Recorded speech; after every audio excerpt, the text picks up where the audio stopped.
Thế thì vàng ngày hôm nay sẽ chạy như thế nào? Với cái thị trường mà ngày hôm qua đi cũng rất là khó chịu. Mọi người nhìn thấy nến D ngày hôm qua là đóng một cái nến pin 3 đúng không ạ? Và nó đã tạo ra một cái râu rất là dài xuống tận đến vùng 4004. Nó gần về 4.000 nhưng nó chưa về được 4.000 thì bắt đầu là nó hồi phục lên. Vậy thì với cái nến D này tín hiệu của nó là gì trong ngày hôm nay thì ta sẽ cập nhật thêm ở trong 14 giờ nha.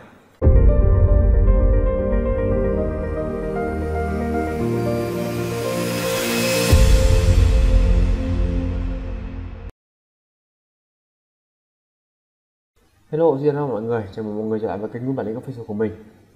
Hôm nay là ngày 23 tháng 10 năm 2025, nên là ngày thứ 5 rồi và chúng ta lại gặp nhau trong video này. Mình lại phân tích thị trường Forex chia sẻ cho mọi người trong ngày hôm nay.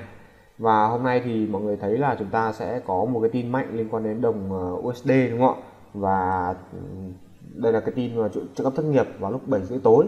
Còn cái tin doanh số bán nhà này thì tin này nó không quá mạnh, chúng ta chỉ cần chú trọng vào cái tin lúc 7 rưỡi tối thôi nhá.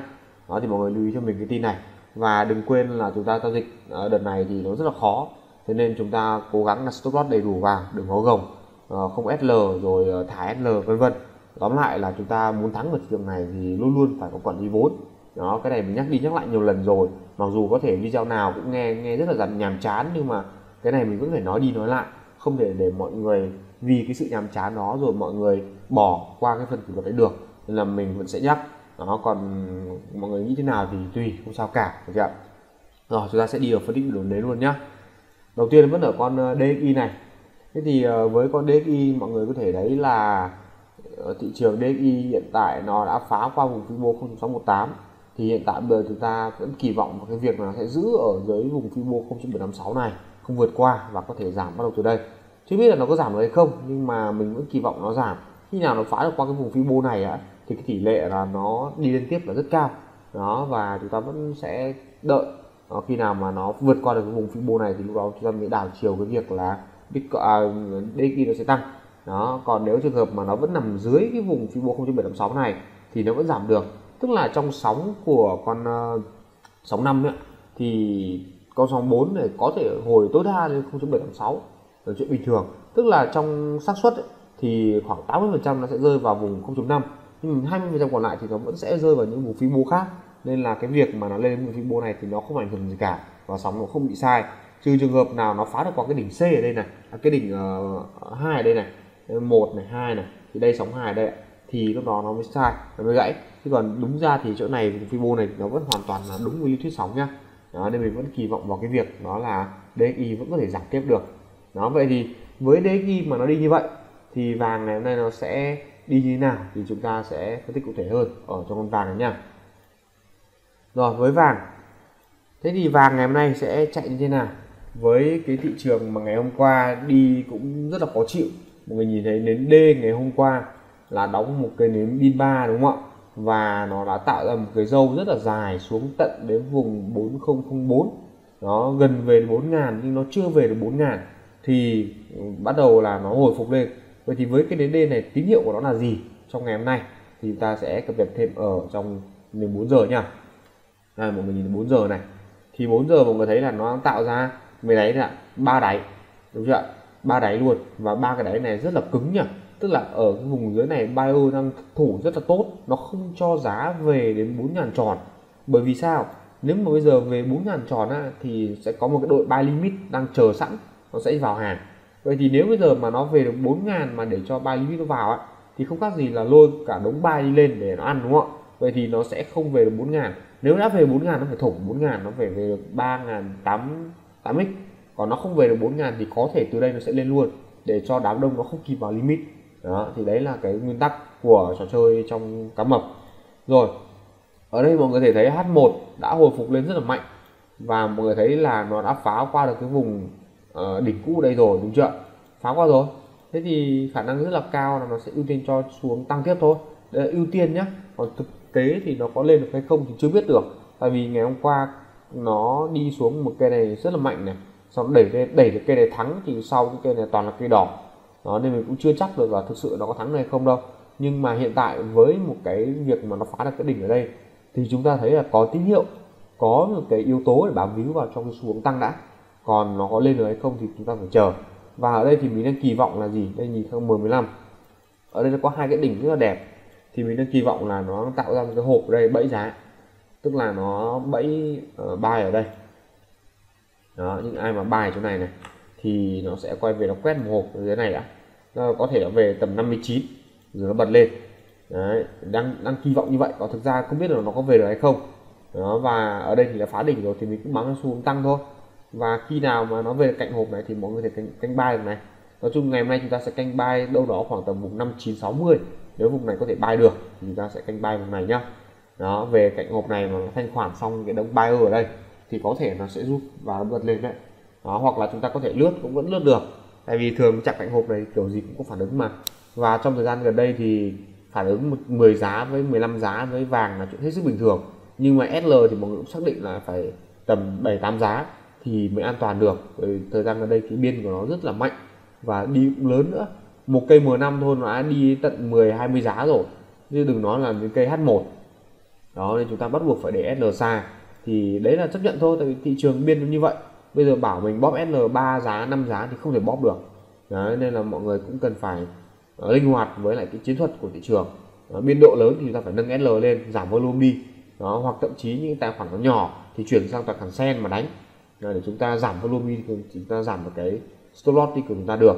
Chứ còn nếu mà tài khoản đã nhỏ rồi mà mọi người đánh tài khoản thật ấy, là mọi người SL 10 giá đi 10 đô rồi, ví dụ 100 đô thì đi 10% tài khoản rồi, làm sao chúng ta trụ được. Bình thường chúng ta chỉ có SL 3-4 giá thôi, bây giờ SL tận 10 giá cơ mà đó, thì cái đấy là cái mà mọi người phải linh hoạt nhá. Và bây giờ nó có tài khoản sen rất là tiện lợi rồi, được chưa? Rồi thế thì bây giờ với con vàng ngày hôm nay thì mình vẫn ưu tiên cho việc canh buy. Có hai cái điểm để ta có thể buy được, một là nó quay về cái vùng 60 ở đây đủ hết lực để ta buy, hai là mọi người sẽ chờ cho mình.